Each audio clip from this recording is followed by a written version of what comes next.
Gabor Mate, Scattered Minds.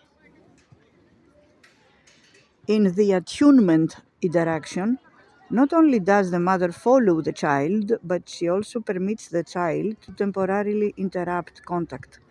When the interaction reaches a certain stage of intensity for the infant, he will look away to avoid an uncomfortably high level of arousal. Another interaction will then begin. A mother who is anxious may react with alarm when the infant breaks off contact, may try to stimulate him to draw him back into the interaction. Then the infant's nervous system is not allowed to cool down, and the attunement relationship is hampered. Infants whose caregivers were too stressed, for whatever reason, to give them the necessary attunement contact will grow up with a chronic tendency to feel alone with their emotions, to have a sense, rightly or wrongly, that no one can share how they feel, that no one can understand. Attunement is the quintessential component of a larger process called attachment. Attachment is simply our need to be close to somebody.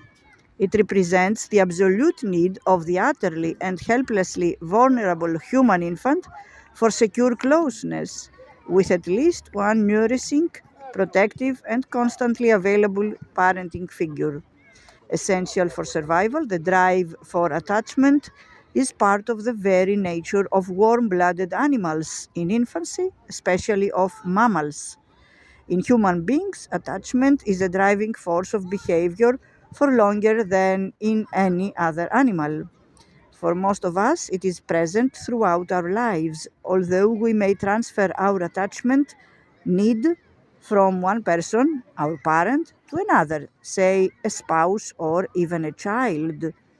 We may also attempt to satisfy the lack of the human contact we crave by various other means, such as addictions, for example, or perhaps fanatical religiosity or the virtual reality of the internet. Much of popular culture, from novels to movies to rock or country music, expresses nothing but the joys or the sorrows flowing from satisfactions or disappointments in our attachment relationships. Most parents extend to their children some mixture of loving and hurtful behavior, of wise parenting and unskillful, clumsy parenting. The proportions vary from family to family, from parent to parent. Those ADD children whose needs for warm parental contact are most frustrated grow up to be adults with the most severe cases of ADD, attention deficit disorder.